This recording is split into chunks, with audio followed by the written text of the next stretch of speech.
Hi, welcome to another edition of TVSet. I'm Jim Rathall, and we are aiding and abetting the progressive community since 1991. That's 23 years we have been doing this stuff. And you know how much money we've made in that time?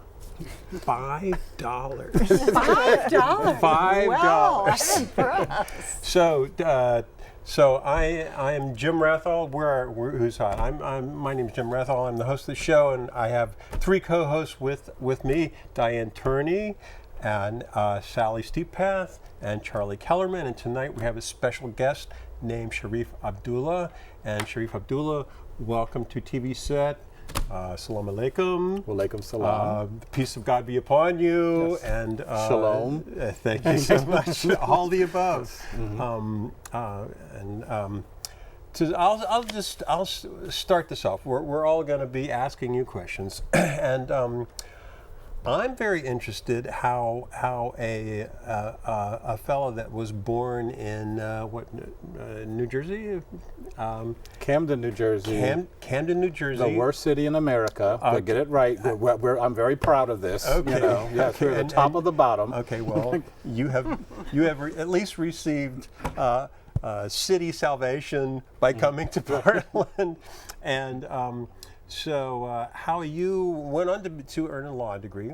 Great. Congratulations. My dad was a lawyer, and now you have embarked on a path of societal transformation. So this is going to be a very interesting story, and which I really want to hear. So, Diane, you want to wade right in there? Yeah, so basically, we could jump right into the personal journey, that how you get from one thing to another. But I just wanted to say a few words. I stumbled upon a video of yours about ordinary ecstasy, and I'm sure you know which video I'm referring to. Whenever you traveled to northern India. Right. And I went away, and I just had to search to find it again, and that's when I signed up for your Common Way emails, because something just really struck a chord with me. So Shariff is an advocate, as you said, for societal transformation, and he wants to create a world that works for all beings, and he's going to talk a little bit about how that became his passion. He's also the director of Common Way Institute. He's a consultant, a speaker, and the author of 3 books. We have some graphics for the books. Do we have the photos for the covers of the books in studio? Do we get a thumbs up on that? Okay, we got a thumb. Okay, so the first one we're looking at is Creating a World That Works for All. We're looking at the cover of that one. And that one's an award-winning book. Okay. And then the second book is The Power of One, Authentic Leadership in Turbulent Times. Okay, we've got that one up on the screen. And the third book is 7 Seeds for a New Society. Okay, 7 Seeds for New Society. And Great. in your book, Creating a World That Works for All, you said that people working on creating the consciousness, cultures, and institutions of a new society are not generally visible to mainstream media. I agree, and that's why I wanted you here. And this is that means that you're not mainstream media. Okay. Yes. And that's why I'm here. But thank you for having me. Yeah. You know, it's interesting when you're talking about, you know, the pathway that gets you to a particular point, gets me into this studio today. It started for me when I was 7 or 8 years old. I could look around Camden, New Jersey, and I could see that something was fundamentally wrong. And I couldn't, I mean, at that age, you don't have the language, you don't have you just know that there's something out of whack here, okay? And so I started my first political actions when I was 12 years old. I led my first demonstration when I was 12 for better housing in Camden. And again, for the viewers who don't know about Camden, this is literally the bottom, okay? Chris Hedges just has a new book called Days of Destruction, Days of Revolt. And he looks at 5 areas of the country that are throwaway areas, that Sacrifice zones. Yes, exactly, thank you. one of those areas is Camden. And actually, when I was walking through Powell's and I was just looking at book covers, and I said, that looks an awful lot like Camden, New Jersey. And I started reading it, and sure enough, it was. Yeah, yeah. And so, yeah, when I was 12, I helped found an organization called the Black People's Unity Movement. Whoa. Because at that moment, I thought creating a world that works for all means creating a world that works for all black people. Because all white people are fine. Because I could watch television. I saw both Ozzy and Harriet were having a ball. And I could then see that we were not having a ball. And so got involved in the Black Power movement before there was even such a term. And as I progressed in it, going from the Black People's Unity Movement to the Black Panther Party, I began to see that the organizations that we were forming had problems.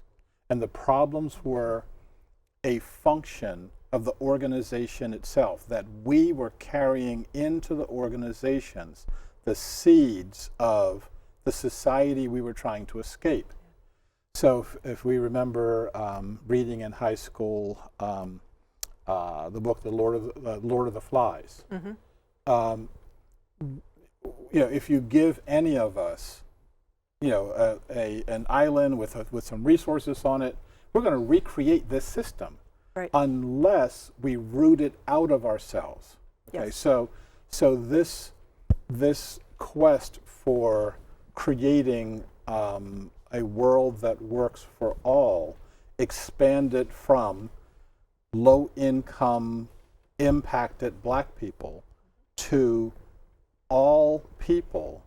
And then when I started understanding the environmental movement, it started expanding into all beings. Whoa. Then when I started recognizing that the spiritual and the political and economic are not divorced from each other, it started expanding into a transcendental realm.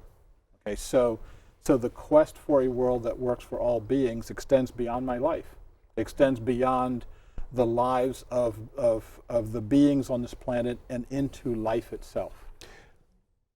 Great.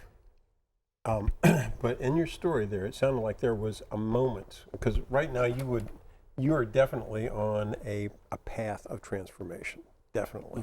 Would you call it spiritual path? Yes, spiritual and political and economic, yes. Okay, so as this path as you define it, do you remember if there was a moment, you know, when something in you changed, when something in you turned forever? Yes, a lot of moments. Let me just try to do two. Okay. And one of them was when I was 8 years old. I lived in the projects, you know, public housing, and a series of substandard houses. And we were on welfare, which means you move frequently. And we were looking at a house that, and I was there with the landlord and my mother. And I was 8 years old. I could read pretty well, and I could see this sign on the house that said condemned. And the repairs that the landlord made to the house was to walk up, rip the sign down, and give my mother the keys. And as he was ripping the sign down, he sees that I'm reading the sign, and he looks at me and he says, "Don't worry about it, kid." And I didn't follow his advice. I continued to worry about it. And I continued to focus on the fact that we, being the richest society, theoretically the richest society on the planet, can't house our own people, can't house our own human people. Another, that was the thing that kind of launched me thinking about the world in a political sense. But another thing that happened later on, so for the first bit of my life, 15 years or so, I was raised as a Christian. I was raised as an Episcopalian, and I thought I was going to go into the priesthood. I was first acolyte in the church. I was very serious about this. And then I saw that the Episcopal Church had no response to the political turmoil that's happening in the streets in the 60s. Left that. Found Islam when I was in college, and for 15 years did my 5 prayers a day, very serious about it. And then I started recognizing that some of the same inconsistencies, the same lack of following one's own path was facing me in Islam.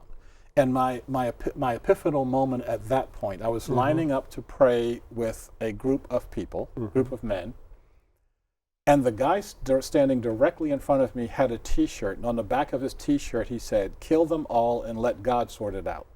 Oh my. And I remember thinking, I don't believe that. I shouldn't even be in the same room with that person. Okay? And this has nothing, what he's wearing on his T-shirt has nothing to do with Islam.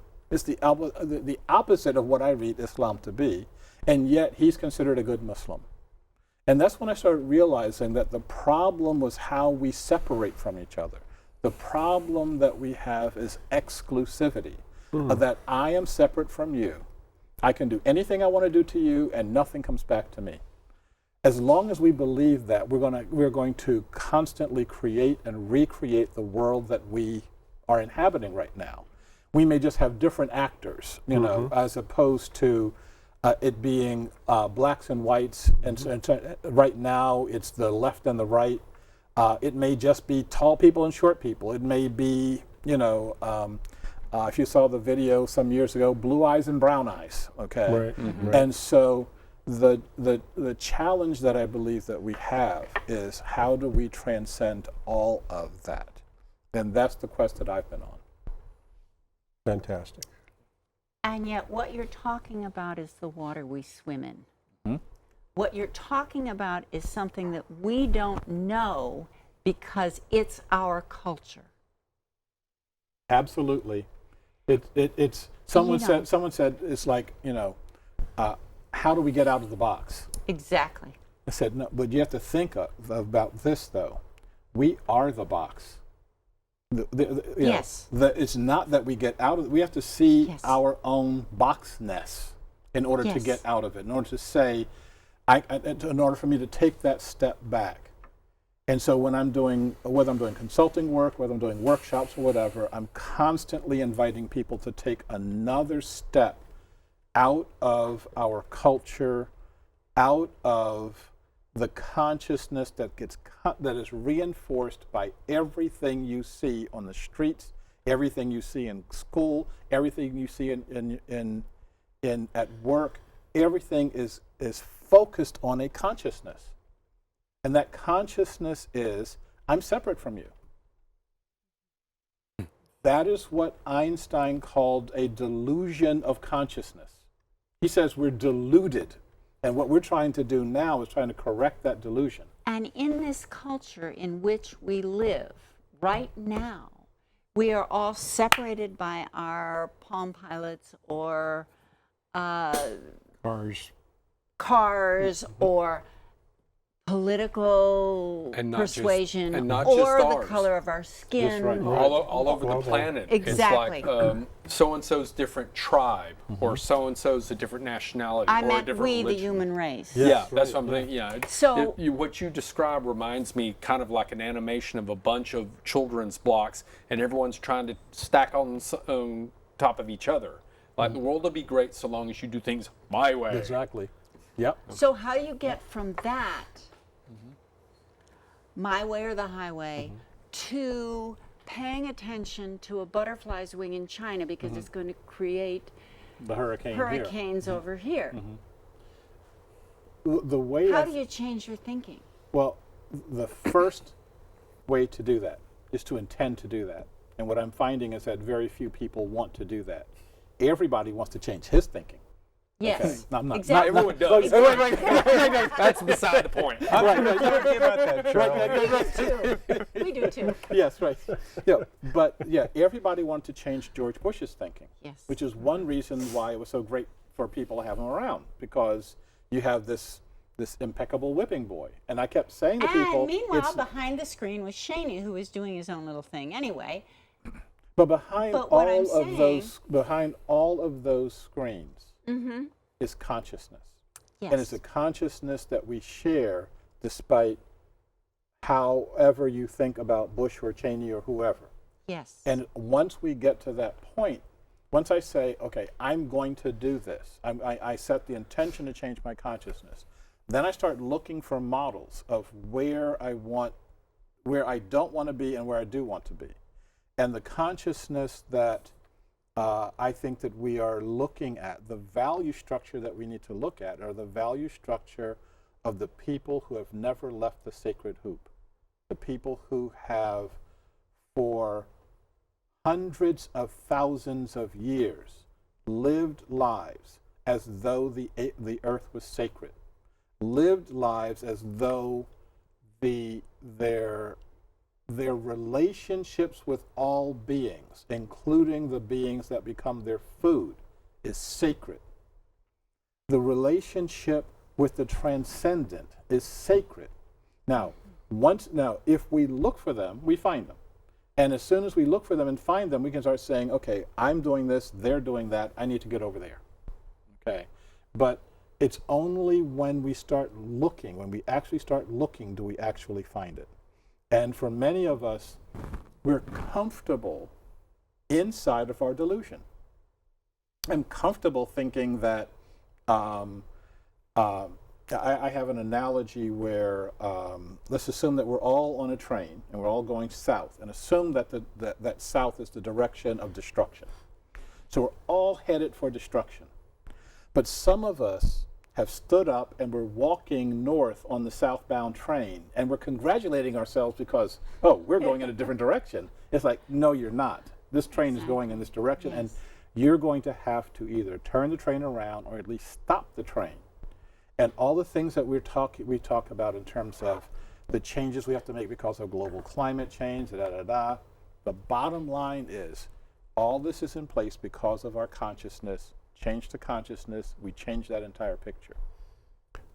In 2 minutes, how do you know when you've done it? How do we know that when we've done it is simple? The things that we call problems right now aren't problems. They stop being problems. We stop raping the earth. I stop working for money. Okay, I stopped having money as a primary motivator or any motivator at all. Wow. I stopped thinking about myself as separate from the whole. Things like, all the conditions that we have, homelessness, the social injustice, etc., go away once I start thinking we are one, as opposed to I'm separate. I have all the goodies. I'm going to keep the goodies. I'm going to keep them away from you. Okay. Now, as you know, we do have cartoons in this show. So, control room, do we have rolling? We got it. So right now we got about a 2-minute cartoon for Levity break. Can I turn around and look at this? Oh, you certainly Yes. can. Okay. Please. Where is it? It'll be on that screen. Okay. Listen to the sound of my voice. Nothing else matters. You have no one. You are alone. Except for me and guns. You are surrounded by terrorists, haters, killers, liars. Feel them closing in. Closer, closer. Everyone is lying to you. Except you and me. We're the good guys, not them. They're the bad guys. The others, those kids, the IRS, the United Nations, Bloomberg, Obama, the media, the elite. They will tell you facts. You do not need facts. You need guns. Sweet, sweet guns. Your only friends. Not them. They are bad guys. They are coming to take your guns, your ammunition, your family, to steal your car, punch your head, invade your home. You are alone, except for me and guns. You will stand, you will fight, for us, for our values. We are good, the others are bad. Stand your ground. Everywhere you look, something has gone wrong. You will fix it with our guns, everywhere. Madmen are famous. You should be famous. You can be famous. You have a special kind of backbone to reject the world that surrounds you. Stand, fight. You are alone, except for me and guns. When I snap my fingers, you will give me money. You will buy more guns from manufacturers, who will in turn give me more money. Thank you very much, and let's save this country together.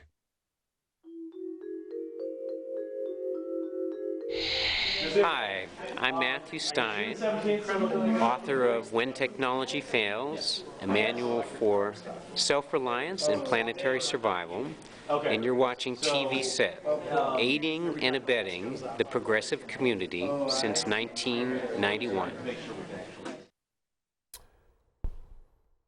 Okay, Shariff, the guy, the ad that we just saw is supposed to be a cartoon, of course. That's sort of what you're talking about, isn't it? Well, The opposite is what he's I mean, talking I mean about. the problem. Yes. This is what I mean. I want, yes, but I want to be very careful that that the clip was both funny and provocative and unfortunately true in many ways, and you can do exactly the same thing on the left. Okay, there are people who don't want the right or the left to think, because they may find that they have a lot in common, and the things in common that they would have is not wanting to be controlled by the people who know how to manipulate and control the right and manipulate and control the left. And so what happens when, and I said this some time ago, if I pick the most divisive issue I can think of, gun control, gay marriage, or whatever, put it on the front page of the New York Times, get everybody incensed and polarized around it, and then the real game is happening at a whole other level. And what we have to recognize is we have to start looking at what are the things that are actually going to be meaningful for all of our lives, okay? As opposed to the hot button issues, the surface level issues that can get people so incensed they're willing to die and to kill for it. So I was core faculty for the Oregon Governor's School some years ago. And I did a class with the young people. This is 60 high school students from around the country, from around the state of Oregon. And I just said one thing. I said, I want all of the students who are wearing white underwear to stand on this side of the room. I want all the students wearing underwear of color to stand on that side of the room. How long did it take them to start fighting? 2 minutes? Seconds. 2 minutes is 1 minute and 30 seconds too long. Okay? You're Wow. kidding. How long did the fights last? The whole time. After 3 days, I called a halt because I was afraid it was going to escalate into violence. And this is about underwear. That you can't even see. can't even see it. ostensibly. Yes. Wow. And so we can and will divide over anything.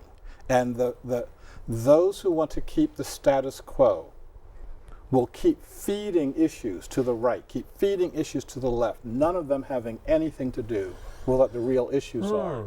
Wow. And the real issue is this: what is the nature of the society that we're living in? This is a question that I was asking people when I was doing work in Sri Lanka. regardless of whether you're Tamil, regardless of whether you are Sinhalese, regardless of whether you're Muslim or Christian or Buddhist or whatever, in this one island society, what is the nature of the society that you intend to live in? Everybody's willing to talk about the problems. You talk about, the Bushes and the Cheneys and the Federal Reserve, and it's like, wait, what? Let's assume that all of that goes away. What is the nature of the society that you want to live in? And you remember during Occupy, people were saying, well, we don't want the Wall Street banksters. We don't want that. It's like, okay, again, you're talking about what you don't want. What is the nature of the society that you are creating with your every step, your every breath? It's a very deep and difficult conversation. And it's one that I see that people have been reluctant to get into in this society, and that reluctance is on the right and on the left, and they've been reluctant to look at what these really seriously hard questions are. So one of my living mentors was Václav Havel, the president of the Czech Republic. And in one of his books, he was saying how when he was a political prisoner, his job was pushing the laundry carts around in the prison. And he saw this guy coming to him who was another political prisoner. He didn't even know he was in the same, they were in the same prison. And they had 10 to 15 minutes to talk to each other before the guards found out and would break them up. So in 10 minutes, what did they talk about? Well, for us, it would be how terrible the food is, how brutal the guards are, But for 10 minutes, Havel and this other guy talked about the nature of the society that they would create when they got out. Havel became the president, the other guy became the foreign secretary. Now, what are we willing to have? What conversations are we willing to have? We don't have a 10-minute time limit. I don't have a laundry cart in front of me. What is the nature of the conversations that we're willing to have now? How can I, and I constantly am encouraging people, stop talking about the problem. Everybody knows what the problems are. Or we don't know what the problems are, but they don't matter. The real thing is values. What are the values that I bring to the table? The real thing is vision. What is the vision that I hold? How do I take those values and take that vision and actually mold it into concrete steps to get us to a world that actually works for all beings? Can I say one more thing? How often have you heard people say, I want the world to be a better place? Mm-hmm. Okay? Mm-hmm. Yeah. Saying that is exactly like saying, I don't have any goals. Okay, everybody wants the world to be a better place. Hitler wanted the world to be a better place. Okay, and he did it within his consciousness. Yes. By saying, my goal is to create a world that works for all beings, not all human beings, not just all human beings. By saying that, it ups the ante. And as you're saying, how do I know when I get there? I can go to someone and say, does the world work for you? And if they say no, I haven't gotten there yet. Great. Yeah. What a litmus. Yeah. That's good. But you said in your book, you see this as we need to hold a vision for longer than just our lifetimes. We need to realize that the work that we're doing is extended out. The people who have been the folks who have focused the kind of society we're living in right now, focused our attention and intention, always had a long-term plan, always had a plan that extended beyond their lives, and that plan extended beyond making more money. And that's the thing that we're stuck on right now. Some of them happen to make a whole lot of money, okay? Mm-hmm. But that wasn't the goal. That wasn't the thing that motivated them when they got up in the morning. The thing that motivated them was having a vision and having a dream and keeping the vision and keeping the dream past whether or not they're making money, okay? How often do you hear about a startup company that's got all these ideals and, within a couple of years, they just sell out to the next biggest company? Well, if it's really a motivating dream, you don't sell out. Right. Okay. Right. And so those are the things that we need to think about. What is my motivating dream? We worked on something in Sri Lanka. In Sri Lanka, I worked with an organization called Sarvodaya, and Sarvodaya is Sanskrit for the awakening of all. And their philosophy was, if you're not working with you, you're just asleep, so you should wake up. And so we worked very hard to get to the point where there was a ceasefire between the government and the Tamil Tigers. And we as an organization could travel to both sides. We were respected by both sides, so that we were able to start talking about what is the nature of the society that we want to live in. And so we created these things called People's Peace Tables. And from the People's Peace Table came a document that we call the Vision Declaration. And this was something that all people had their fingerprints on.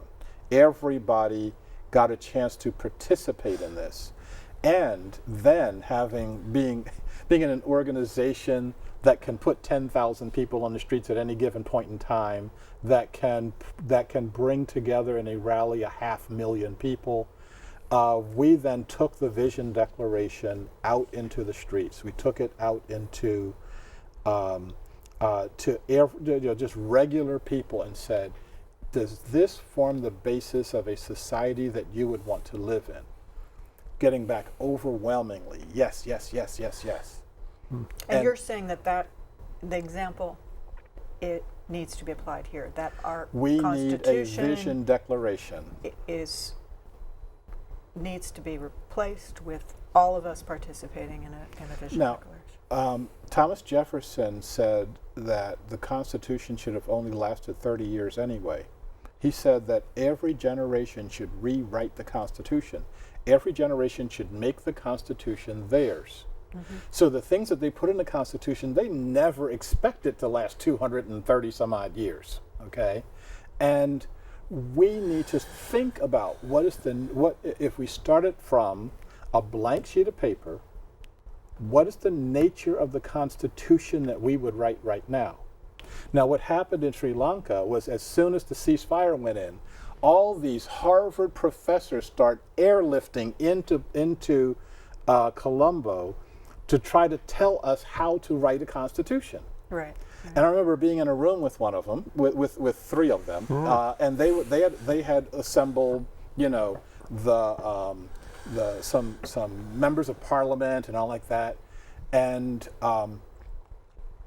I asked them. I said, "How long have you been on this island?" And he said, 3 hours. Yeah. And how long have you studied Sri Lanka? Well, I heard about it when I got my plane ticket. But I'm here to tell you how to do a Constitution. I said, you can't do that, because the Constitution comes from in here. We forget that. We imposed a Constitution on Afghanistan. We imposed a Constitution on Iraq. And then we wonder why they're screwed up. Right. They're screwed up from the very beginning because the people never had a chance to look at each other and say, what is it that we really believe in? What is it that we really hold sacred? What is it that what are the issues that we see in common, that all of us see the same issues? In those two cases, those constitutions were actually instruments of oppression. If it doesn't come from the heart of the people, it has to be an instrument of oppression, no matter how well-meaning. Mm-hmm. Okay? Yeah. It's not something that's coming from here. And I've really, it's taken me a while to understand the importance of the heart, the importance of the spirit, the importance of actually checking in on the transcendent realm and asking, what is it that we should be doing, as opposed to me getting an idea. I got lots of ideas. Shariff, let me ask you, where did that vision statement go in that? I heard just today that in Sri Lanka, the government in Colombo was staging commemorations of the dead for government forces or civilians, but they were not allowing the Tamils to do the same thing because of the fear that it would somehow honor Tiger fighters who had died. And the Tamils are like saying, well, it's not just fighters, a lot of civilians also perished. And they're simply saying, well, if one side can mourn, can't we all mourn? And they're not being allowed. Right. Well, the Vision Declaration, when we started, again, crop dusting the island, it's really great being an organization that has its own printing press. So we started covering the island with it, and then all of a sudden, the rhetoric for war starts going up. And I believe that the reason for that was that they saw that the Vision Declaration would have been the writing on the wall for traditional styles of leadership. You don't need a president. You don't even need representative government in the 21st century. We can do direct government. We can do direct governance. A guy in a refugee camp, it was a Tamil camp, I was talking with him through a translator, and I said, kind of, what do you need here? And he wasn't saying, I need more food, or I need, a better tent or whatever. He said, we need a new form of governance.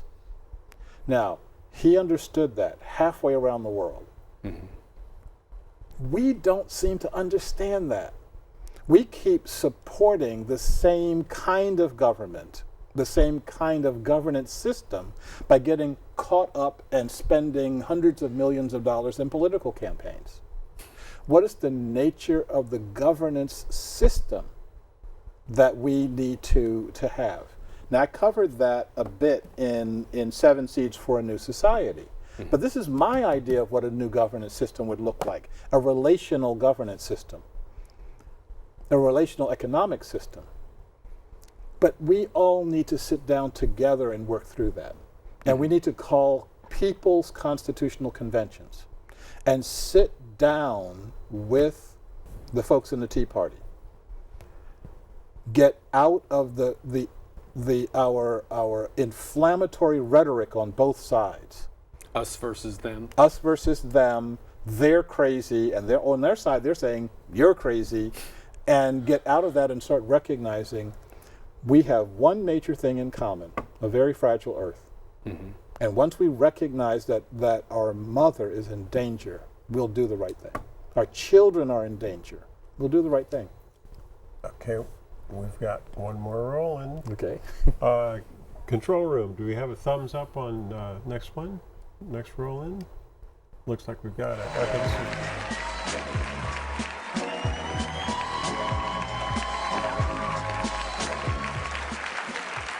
This is Daddy's song. You always loved classics.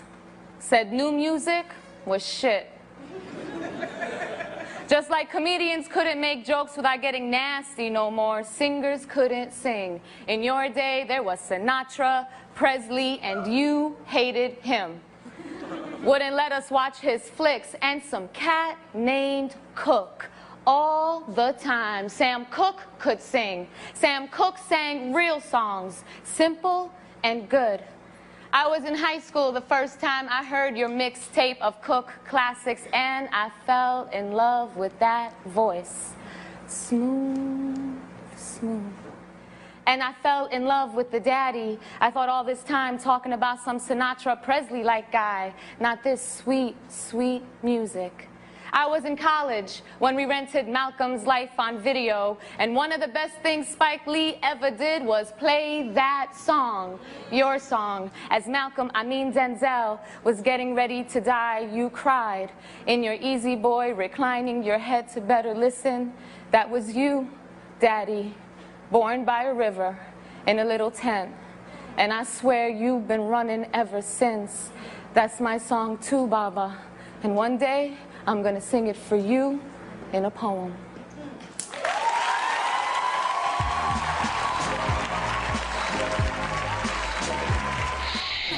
Hi, this is Dar Jamail, author of Beyond the Green Zone. You're watching TVSet, aiding and abetting the progressive community since 1991.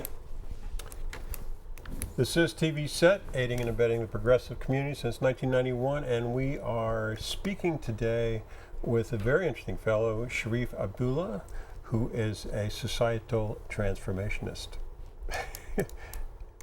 Continue on, unless somebody has a question. Well, I just want to make a point Please. that in that roll-in, that woman was not in this studio. Okay. That's right. I would insist that she be sitting at the table with us. Yes, I because she would got it. Yes. I would definitely Yes. invite her. Yes. Yes. So how do you, when following Machiavelli, all of these divisive things bring people power, how do you take back that power in the masses so that you can actually look at what now? I'll try to do this shortly, in a short fashion, because it actually occupied my travels last year. I went around the world looking for sacred powers. And I recognized that consciousness is a field. Now, a few people have been talking about this, Rupert Sheldrake being one of the more prominent ones. Now, as consciousness is a field, there's a consciousness of separation, putting down, power over, etc. And that field is strengthened by mainstream media. You Okay, say so field, you mean like an energy field? an energy field, and just like we're sitting in the field of gravity right now. You can't see gravity, you can't smell it, you can't taste it, but you know it's going to happen when I let go of the book. Okay. Now, we can't see, smell, or taste this field of exclusivity, but it's there. Now, similarly, there's a field of inclusivity. And that field of inclusivity is the field that is held by the keepers, the indigenous people. Okay? Now, that field for the past 10,000 years has been weakened. And it's been weakened. I guess I should talk about breakers, keepers, and menders. Okay, so in my book, Creating a World That Works for All, I talk about 3 different kinds of consciousness. The breaker consciousness is the consciousness of people who say, there is no sacred, there is no power greater, they act like there is no power greater than me, and I'm separate from everything, and I'm in control, I'm better than everything. And that power clashes with the power of the keepers, the ones who say and act like we are one. The ones who say and act like all life is sacred. In these 2 groups, there's a third group, and the third group are the menders. The menders are those of us who are raised as breakers. If you speak English, you're a breaker. You're In the Western world, yes, right. essentially, you're a breaker. Right. Your mentality is focused in that way. But we can consciously give that up. We can say, I don't want that. And we can adopt the values and the visions of the keepers, of the indigenous ones. But we live in a language and a thought pattern that is better than I gained from your Yes, right. loss, Exactly. etc. We live in that because that is our experience of the world growing up, and our formative, that is our experience. That's the experience that our parents had, because that was the experience their parents gave them. It's all the way back. Exactly. That can shift as soon as you intend to walk into the field, the energy field of the keepers. And when you do that, you start seeing as a whole different way of doing things, and you start seeing as a whole other way of thinking about ourselves, thinking about our reality, thinking about our how we exist on our planet. So I was leaving my house to go to the office yesterday, or this was Friday, because the sun was shining, and there's this rhododendron bush, and I was I was first watching the bees going into each one of the flowers, taking the pollen from each one of the flowers, and how they were, what they were giving to the flower. And then I stopped watching them and I became them. And I can do that because I have acknowledged the field of the keepers. And I've said, this field is important to be my field. Now, for those who say, oh, this stuff doesn't exist, this is old wives' tales, etc., it's like, well, okay, you just keep being a breaker and watch what happens when the bees go away. Understand why the bees are going away. It's not through a virus, it's not through this, it's that you haven't respected them. Why should they stay around? We don't respect our food, so why should it stay around? We don't respect each other. That's why we have some of us living in more house than we ever can inhabit, and other people are holding up cardboard signs because they have no house at all. That consciousness on this planet is terminal. That consciousness will come to an end. It's going to drag a whole lot with it. But it's not the end of the world unless you believe that breakers are the entire world. And they're not. You know, there's a whole other world available to us. How would you define, in your conception there, people that are actually broken? Those who, let's say, persons with PTSD who commit suicide, or those who recognize how messed up the system is, but they despair that they have any power to transform themselves, or they feel themselves alienated, not that they have power, not that they're superior to, but that they are hopelessly alienated from. This is a really important question. Please keep your answer brief. Okay. I'll try to be as brief as possible. There's two different ways that folks get broken. One is some of the examples you use in terms of PTSD, etc. You walk into an inhumane situation, and it takes it disrupts your field of humanity. How, you know, the military folks are suicidal, they are stressed out, etc., because no human being should have those experiences. Yeah, a traumatized child in Right. Syria or something. There's another way of looking at brokenness, and that is what happens when the field of life is stripped away from you. I was in Multnomah County prison, jail. I was doing consulting work there. And I was just thinking about how dead this environment is. It's a machine. There's nothing green. There's nothing living. There's nothing growing. And then they expect people to change. They do change for the worse. What happens when we stripped away the field of the keepers, of indigenous people, of saying your culture, your way of life, all of that is meaningless and unnecessary? Why? That's the cause of the rates of alcoholism and drug use and everything else that's going on in those communities. Okay, now. I think I did pretty good on that. You didn't do bad at all. Okay, we have one more brief roll-in, and what this roll-in is about is it's about Snowden being interviewed on TED Talks. A lot of people don't know this. Our next show is going to be about the issue with Snowden, the issue with the NSA, and all that sort of thing. And so I just wanted to give people a little preview of this. When we come back, I would like to talk to you about what people can do. Who can they get in touch with? Okay, so if we have roll-in number 3, please.